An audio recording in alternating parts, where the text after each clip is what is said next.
Welcome to the Leaders in Payments podcast, where we talk to C-level leaders from across the payments landscape. We'll be discussing the products and services that impact the payment space today, as well as trends and predictions for the future of payments. We will also hear stories from our guests about their journeys to the top.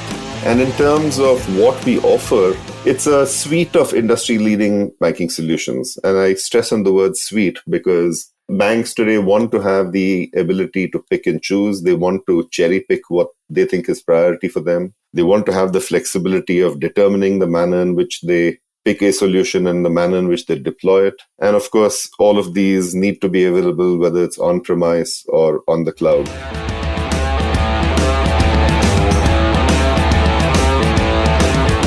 That was Sanat Rao, the CEO of Infosys Finacle, and he is my special guest on this episode 201 of the Leaders in Payments podcast.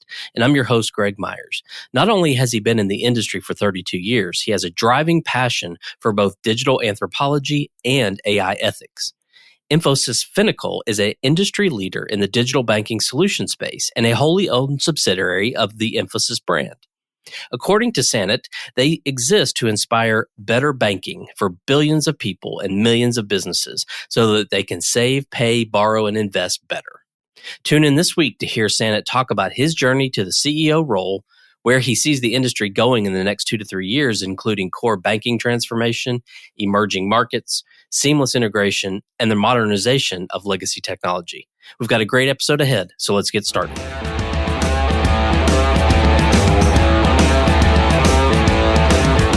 Hi, Sanat. Thank you for being here and welcome to the Leaders in Payments podcast. Thanks, Greg. Thanks for having me, and I'm looking forward to our discussion today. Yeah, me too. So let's go ahead and dive right in. If you don't mind, tell our audience a little bit about yourself, maybe where you grew up, where you went to school, where you currently live, a few things like that. Sure. So firstly, thanks for having me on your podcast. I'm a big fan of podcasts in general, and I've heard some of yours as well. And I think it's great that you focused on payments. I'm delighted to be speaking with you. My name is Sanat Rao, and I'm speaking to you from the UK, where I'm based. Professionally, Greg, I'm the CEO of Infosys Finacle, which is one of the top digital banking solutions globally in both consumer and corporate banking. And I'm sure we'll discuss more about our business later in this conversation. But besides my day job at Infosys Finacle, I'm also a qualified digital anthropologist. For those of your listeners who are not familiar with the term, digital anthropology is an emerging social science that studies and understands the meanings of the relationships between human behavior on the one hand and digital technologies on the other. Beyond that, I'm at the moment also studying at one of the leading universities in the world, which is the University of Cambridge here in the UK, to become an AI ethicist. And every time a corporation takes steps to democratize AI, given the proliferation of data and data-related technologies in the world today, and where these companies recognize the ethical compulsions behind the deployment of such technologies, that's, in my opinion, a huge step in the right direction. And while all of us get excited about these new technologies, I think the thinking around the ethical dimensions about some of the technologies is probably lacking behind the technology itself. So I'm at the moment very focused on acquiring skills from the University of Cambridge to become an AI ethicist. So that's really me, Greg.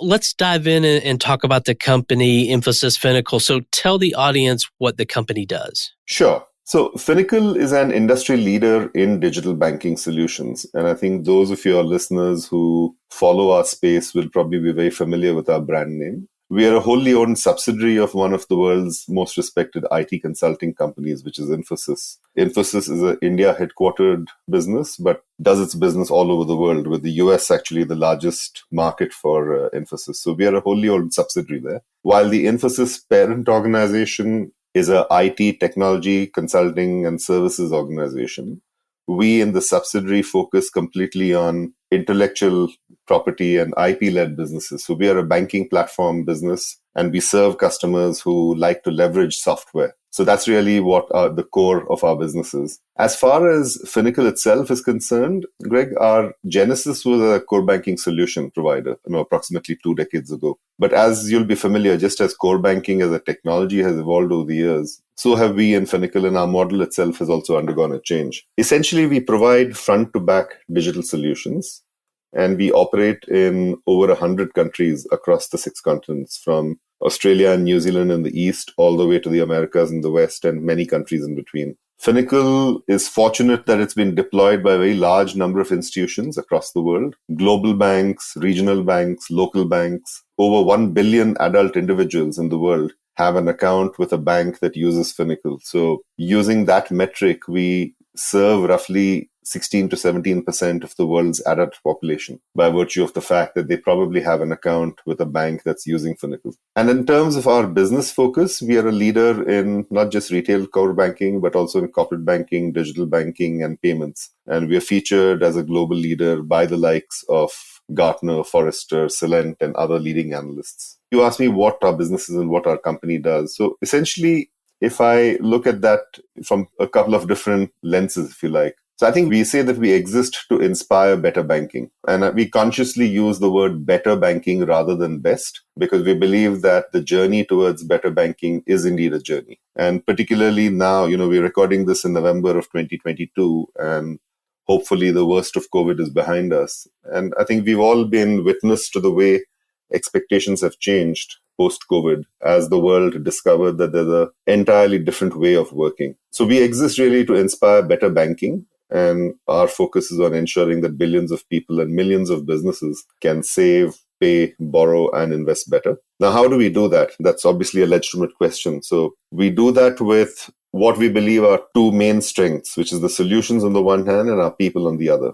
So we help banks to, whether they want to engage with their end users, whether they want to innovate, whether they want to operate or transform better. We enable that through our solutions. And we recognize that between these four pillars, engagement, innovation, operations, and transformation, the priorities may indeed be different for different institutions. So it's not as though we focus on one or the other. We also recognize that the same institution may have differing priorities at different points in time. So there'll be occasions where the focus is really on operating more efficiently and looking at the possible headwinds going into 2023, where the macroeconomic environment is challenging, to say the least. A lot of banks are today focusing on getting more efficient in their operations. At the same time, I think banks recognize that if they don't engage with their customers better, and if they don't make that relationship more meaningful, then customers will leave and go off to competition. So our focus is, as I said, on each of these four elements: engagement, innovation, operations, and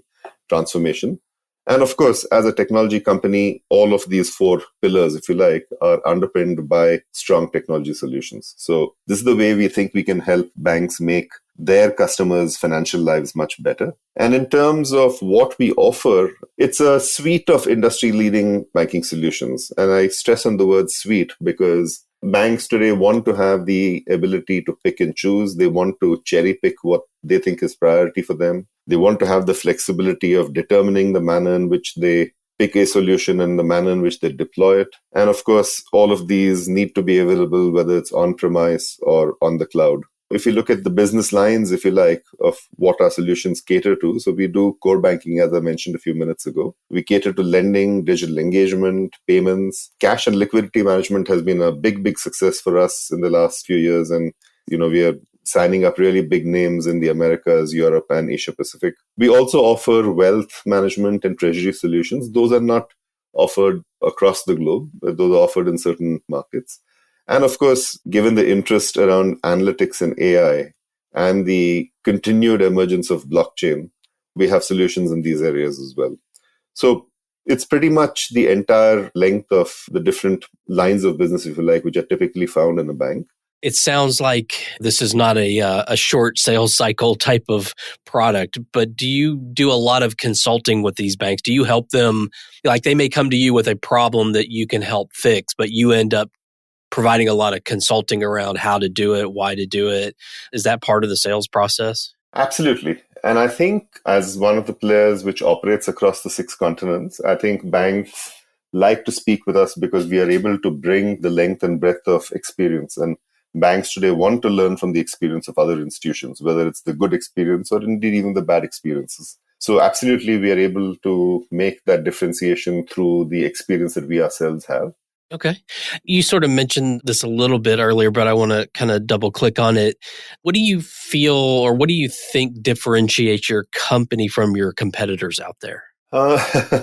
That's a great question. And as you'll appreciate, there's no one-size-fits-all approach simply because the scenario changes from situation to situation, bank to bank, country to country, and region to region. So I don't believe there's a one prescription that's valid across all instances. But if I had to pick a few things which I think are present in all situations, and therefore, generically speaking, they would be applicable in most situations, our secret sauce, so to speak, the recipe for our secret sauce really would probably comprise a few things. First is, as I mentioned earlier in response to your previous question, the suite itself straddles from being best of breed and best of suite. And that gives you the benefit of picking and choosing what you want from front to back. There are instances where banks will focus on the front end. There are instances where the banks may focus on back-end solutions, but they want to have the choice to be able to pick and choose out of that suite.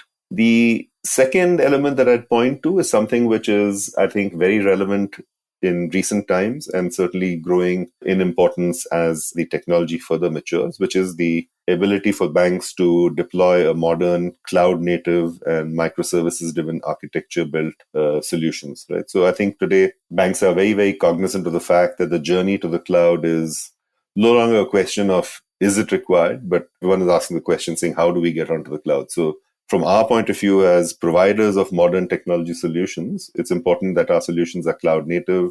We have the right kind of architecture. I refer to microservices there, built on obviously proven constructs of layered design and scalability. That I'd say is the second element of recipe, if you like. There are a few others. One is, unlike, again, some of our competitors who have different versions of the product, if you like, they have one version for a certain part of the world and another version for another part of the world. We bake all of that into a single product globally.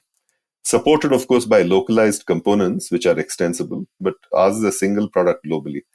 And the reason I stress on that, Greg, is, as I mentioned in context of your earlier question about consulting, when customers today choose us and when they look to deploy our solutions, they're looking to really get the best of practices across different parts of the world, recognizing that banking is maturing and opening up in different ways in different parts of the world. So I think having a single product globally, but fine-tuning that with localized components allows the bank to get the best of everything. Global best practices, but also supported by localized components, which gives it a local touch and feel. And I would point to just two other elements, which I think, again, are of growing importance to banks. One is composability. And I stress on the word composability because unlike, say, 15, 20 years ago, where banks were happy to take the entire suite, certainly in parts of Asia Pacific and Middle East Africa, today banks want to have the choice of what they will pick and choose, when they want to deploy it, when they'll want to upgrade that particular component. So that whole element about composability has become very important. And Finacle is very, very focused on the composability of the suite, such that we give the choice to the banks of not just what they can pick and deploy, but also when they want to upgrade that in the future. And we do this obviously through our own teams. We do it through local partners that we've got in different parts of the world. And of course, we've got global players, like I mentioned, the likes of EY, IBM, and Accenture, who work with us globally. So all of this comes together. And I'd say these are some of the basic tenets of what I would say is our secret sauce. As I said earlier, there's no one-size-fits-all approach, and none of these 5-6 points that I mentioned are to be taken as gospel truth. They all need to be sort of adapted to each situation, but it's something that's worked very well for us. And we think that we've industrialized this to the point where when any institution starts talking to us about their requirements, we're able to build on the experience that we've gained in operating over 100 countries to adapt this recipe, if you like, and make it more contextual to their situation. You are probably familiar with the words buy now, pay later, how it has grown exponentially over the past couple of years and is still one of the hottest trends in payments. It's become a norm for retailers to provide a buy now, pay later payment option for their customers, many of whom no longer want to use credit cards for larger purchases. Business leaders are tasked with finding a payment solution that offers a seamless digital customer experience that results in increased sales. Citizens Pay is a buy now, pay later solution created by citizens that helps retailers drive sales and increase loyalty by providing customers with transparent installment financing, longer repayment terms, and a dedicated line of credit for repeat purchases. It's also optimized for merchants looking to offer a payment option to consumers with more mature and sophisticated purchases in mind, like a new living room set. fitness equipment, or a kitchen appliance. With Citizens Pay, merchants have the security of a leading national bank and an omni-channel platform designed to streamline the buying process. If you want to learn more about Citizens Pay, follow the link in our bio or visit citizenspay.com/podcast, where you can find additional information about Citizens Pay and the buy now, pay later payment model. This podcast is part of a paid partnership between Citizens Pay and the Leaders in Payments podcast.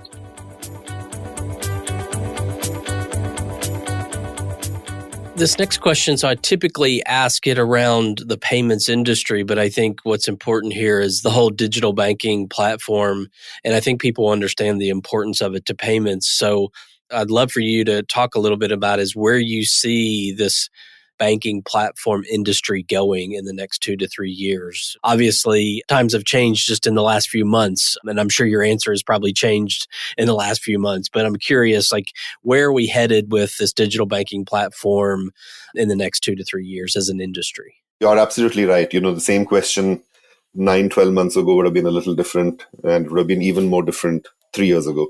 So you're absolutely right that, things have changing, they continue to change, and they will there'll be further change as we go along. So let me just, address this in a couple of different ways. One is that it's important to recognize whether you are a bank, whether you're a supplier to a bank, or whether you're one of the other stakeholders who's consuming bank services. I think the biggest change that's happened is the change in expectations. Simply because 3 years ago when COVID hit us, none of us, hand on heart, none of us knew that we'd be able to operate the way we did through 2021. So I think that has been a revelation. And if anything, that has whetted the appetite for change and whetted the appetite for doing things very differently. So I think the biggest change that everyone is grappling with is managing the changing expectations. But more specifically, as far as technology is concerned, given that irrespective of industry, the entire world operated on a model that was completely predicated on technology, we are really excited about a few things. One is that we've seen a huge appetite and a growing appetite amongst banks to embark on some of the most difficult journeys that they've been on. And I refer particularly to core banking transformation, which is arguably the most difficult and the most risky part of the technology transformation in any bank. So we're recognizing that banks today have a lot more openness. The approach may vary from bank to bank and institution to institution, but I think there's a lot more openness today to eventually sort of take that big plunge and say that, some of these changes need to be made. And the reason I stress on that is that if you go back to the way digital banking itself has evolved in the last, say, 10 years, not too long ago, digital banking meant everything at the front end. You had sexy technology at the front end, backed by legacy systems of 30, 40 years at the back end. Now, for you and I as consumers and users of banking products and services, irrespective of whether we bank with a global bank or a regional bank or a local bank, if that bank has modern front-end systems, but clunky legacy systems at the back end, the experience is never going to be wholly exciting. The clunkiness of the legacy systems is bound to get exposed at some stage or the other. So I think we are really excited about the fact that large institutions, all local and regional institutions today, are taking that plunge towards modernizing their technology infrastructure. I think the other big change that we see happening, and I suspect some of this has been driven by developments outside the traditional banking industry itself, is the emergence of new business models. I'm sure many of your listeners are familiar with terminology such as banking as a service, the platform business, marketplace businesses. Now, these are no longer just nomenclatures that reside in presentations and white papers. These are happening today. Admittedly, some of these were championed by players who came into financial services but didn't necessarily have a banking license. So they came from the retail industry or the services industry, and they sort of embedded themselves into some element or the other of financial services, including payments, for example. So I think the emergence of some of these new models, and given that your podcast is focused on payments, Greg, some of your previous participants have talked about things like embedded finance. They've talked about the things like the fact that today clients want that seamless experience where the payments and the fulfillment of a transaction is just one element, but the customer wants that to be done in a completely seamless manner. So I think some of these newer business models that are coming, whether it's embedded finance, whether it's open banking, whether it's the banking as a service and marketplace, all of these are facilitated by technology. It's not to suggest that every bank will want to do this, and maybe it's not relevant to every bank, but what excites us is that there are enough banks today who are willing to look at some of these initiatives. And certainly we have the solutions and we're already working with some banks in this area. And, this is going to, I think, create an entirely new and an exciting model of banking, if you like, going forward. So let me pause here. I think there are obviously elements of this that we can delve into more detail if required, but hopefully that gives you some idea of what I meant in response to your question. One place I do want to dive a little into, since you brought it up, is sort of this embedded finance area, because we've seen where software companies are now doing a lot more, obviously, in payments. You mentioned marketplaces, and they've taken that model of offering payments, and then now they're doing it with other, what I'll call financial products, right? Thus embedded finance. So just curious, so do you guys play in that space? I mean, is that something you guys are offering solutions to sort of non-bank companies, or are you still just focusing on embedded finance through your banking customers? No, we offer our solutions to non-banking players as well. And at the end of the day, the solutions are flexible and capable of being deployed in a manner that the user so chooses. So we are indeed working with institutions who don't necessarily have a banking license, but who offer banking type of services, whether it's an end-to-end service or whether it is just the fulfillment but through an embedded finance, we offer that. So we are very much in that space. And we think that some of the excitement in the emerging marketplace really comes from that segment of the market. They are newer players. Their genesis is outside the banking industry. They were possibly born with a different proposition. And whether you look at some of the examples in South Asia and Southeast Asia, whether it's Grab in Singapore and Indonesia, whether it's Paytm in India, these are all institutions that started off as maybe a digital wallet or a catering to different services, whether it's taxi and cab hailing or marketplace to do shopping and so on. And somewhere along the way, banking light services also became part of the portfolio. So we are very excited about that. And we believe that there'll be more and more such examples as the world opens up. Yeah, I agree with you there for sure. Well, let's switch gears a little bit and talk about you. So tell us about your background and your journey, how you got to be the CEO there at Infosys Finacle. I must confess, I'm what I would call an accidental technologist. So let me explain that. As I mentioned, at the start of this conversation, Greg, when I completed my MBA from a leading management school in India, I joined an Australian bank, ANZ. I initially served them in India, and then I was fortunate to work with them on a technology-led project in Australia. And that was a revelation for me because I came with no technical skills or technical background. And therefore, going to Melbourne and working with them on a technology project that was meant to be deployed across the ANZ world in different countries in the Asia Pacific was a huge eye-opener for me. In 1999, I came back to India for personal reasons. So I left that project and I came back to India. And I left the bank at that time. And really, I went through a short phase where I was unsure what my next step would be. And the reason I say this is that in some ways, technology was only just beginning to show its impact in the banking industry. On the other hand, when I came to Bangalore, which is where my family was, Bangalore had become the hub of shoring and technology investments, whether it's the large Indian tech companies or even the likes of IBM and Capgemini and Accenture and so on were setting up huge technology shops in India, and many of them were in Bangalore. So when I joined Infosys in late 1999, it was more as a, candidly speaking, I was not sure what my next step would be. And little did I realize that 23 years later, I'd still be in the tech industry. So that's why I say I'm an accidental technologist. Yeah, I love that description. What are some things that you're passionate about? So maybe one work-related passion and one personal passion. I think it's great that in your question, you split that into work and non-work, because when I'm often asked that question, that is exactly the way I respond. I don't like to respond only on the work part or only on the non-work part.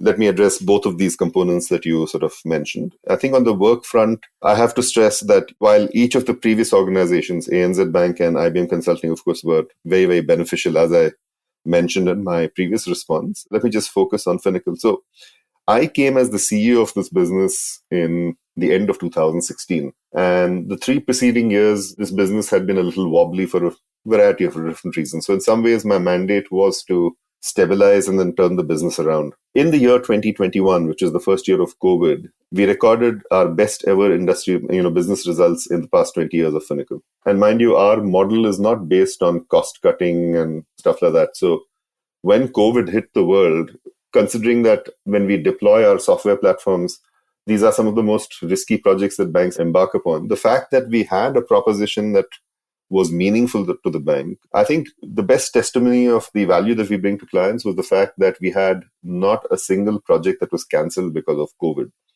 Sure, there were projects that got delayed a little bit as banks grappled with this uncertainty around this remarkably changed environment that we were suddenly dealing with. So there were some decisions that were delayed. Some projects did go a little slower than planned. And that was perfectly understandable. Despite that first year of COVID, 2021, was the best year in our history. Fast forward to the present year, so roughly 3 financial years from the time COVID hit. All 3 years, we've had industry-leading double-digit growth.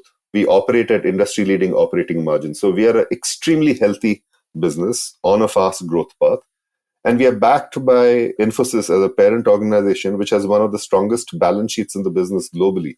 So Infosys is a zero-debt company. Infosys as an organization has grown on the back of its own internal accruals. It's extremely strong balance sheet. We are cash rich. And the reason I stress on all of that is that Finacle has been fortunate that as we've gone through this growth path, I've had no challenge at all in terms of getting the investments that I seek to ensure that Finacle has been able to grow to greater and greater heights. So I think one element that I'm certainly very passionate about is the journey that I've been able to make Finacle go through. And like I said, when I joined in 2016, the preceding 3 years were very wobbly for its business. We've been able to stabilize and turn that around in the last 3 years, as I said, double-digit growth, industry-leading growth at industry-leading operating margins. So all of that, of course, creates the platform, even as the market opens up, to do a lot more exciting work going forward.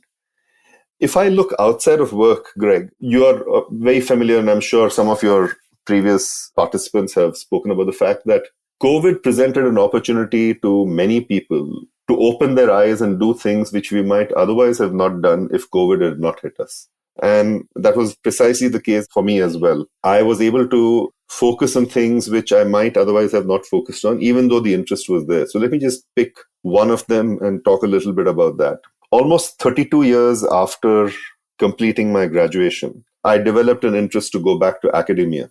And as I said in my introduction to this podcast, I'm deeply interested in the relationship between humans and the human behavior on the one hand and digital technologies on the other. And it was actually through another podcast, that I'd heard the word digital anthropology. I'd heard digital, of course, I'd heard anthropology. I'd never heard the two of them being used in conjunction. And I was on a holiday in January 2020 in Australia, walking by the Yarra River on an early morning walk. I was listening to a podcast and I heard a gentleman introduce himself as a digital anthropologist. And one thing led to the other. And, 2 months later, the world was working from home because of COVID. And that's when I said, look here's an opportunity for me to do something meaningful, because otherwise I used to travel 20 days a month globally. And I said, let me get back to academia, which has always been of interest. So I've acquired a master's in digital anthropology. And I think outside of work, it's just allowed me, I think, to ask questions to myself and hopefully bring a new dimension to a dialogue with clients as we look at this element of what human behavior is like as technology moves faster and faster. So that is what digital anthropology is. It's an emerging social science, and I dare say it's going to see a lot of change in the coming years. Anthropology itself as a social science is relatively new. Whether it's sociologists, whether it's anthropologists, increasingly these kind of social scientists are having a role to play, and they're complementing the technologists in many organizations. So that's something that I've completed in the last 3 years, and I'm now a digital anthropologist. I do a lot of reading around that. And that actually led me to something that I'm presently pursuing, a 2-year program at the University of Cambridge. It's the first of its kind globally. So Cambridge University was the first one of its kind to launch such a program. I think some of the other leading universities in the UK and the US are now launching a similar program, which is around the ethics of artificial intelligence. So as we know, unlike the medical profession, Greg, where, someone who signs up to be a doctor also swears by the ethics of the medical profession. So medical ethics and the progress in medicine itself will sort of go hand in hand. Unfortunately, in technology, we are not there. Technology is moving very, very rapidly. But the ethics around some of these new and powerful technologies has not necessarily received the kind of attention that it probably needs to receive. So I think the fact that today there is more acknowledgement that one needs to pay equal attention to the ethics of some of these new powerful technologies, I think it's a revelation. And I'm right now, like I said, training to be an AI ethicist. I complete that course in June of next year. So between the digital anthropology and AI ethics, that's the other non-work related dimension to my profile, if you like, around academia. I half jokingly say this to both friends and family, which is that 30, 35 years ago, when I should have been really studying hard, I never did that. And here, towards the back end of my working career, I've been in the industry now for 32 years, and suddenly I've got back to academia with the kind of seriousness that was probably lacking when I was in school and college. But I really hope that these two courses and the dimensions that it has hopefully created for me and the amount of reading that I've done in these two emerging but very relevant areas, hopefully it'll make me a more interesting individual. And if I can bring all of that to my workplace as well and make a difference to my colleagues, to my customers, and to the people I engage with, I think there'll be nothing better than that. I think we could have a whole podcast on the ethics around AI because it's right. It's such an important topic, and I won't say it's new, but I think as a discipline, as a thought process, I think it's relatively new. Yeah, absolutely. So one last question. As someone who is a senior leader, I always like to ask this question. And it's kind of interesting because you mentioned some of those things that you were just talking about, how they're kind of new in the academic world. Similarly, in payments and fintech, no one really went to school to be in fintech. But now, at least in the US, there are a couple of universities that offer fintech courses. So you can get an idea in college about what is the fintech industry, what is financial technology all about. So the question is, what advice would you give someone, say they're coming out of college, they're looking for a job, they get hired by you guys or any fintech company, what would you tell them that they need to do to be successful, to have a successful career in the fintech or financial technology space?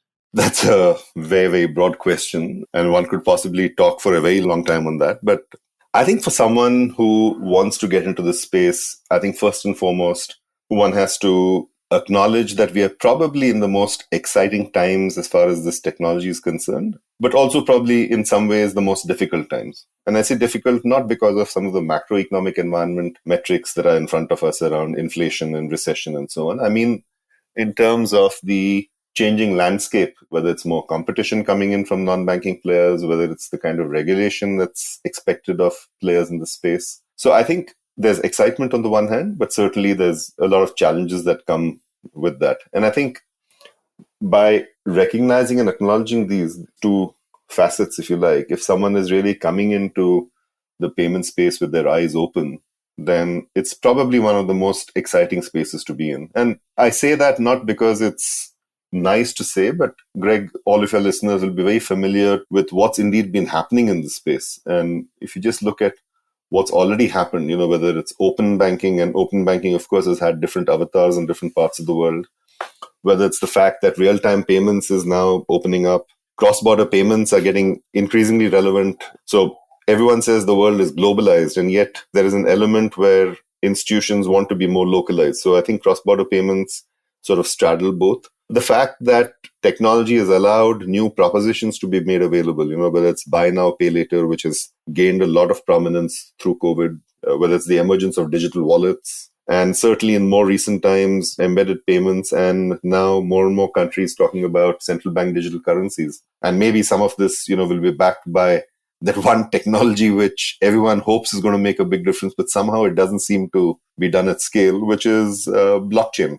It's held out a lot of hope, but I think if you were all to be very honest about it, the truth is that it's still not lived up to the kind of hype and expectation that went with the technology a few years ago. So I think these are very, very interesting and exciting times. And someone coming into this business needs to, I think, understand both. Understand the opportunities and be excited by that, but also do a reality check about what it needs to be successful in this space. I think the other element, and this is probably not just true for people coming into the payment space, but indeed anyone doing anything with technology, is something that I said, I think, in response to one of your earlier questions in this podcast, Greg, which is that the big change post-COVID is managing the changing expectations, whether it's the expectations around the need to exhibit speed to market in new payment rail adoptions, whether it's the expectations around the willingness to show readiness for open payment directives, whether it's the appetite for innovation within the ecosystem that you operate in. And we've not actually talked about the ecosystem in this podcast, but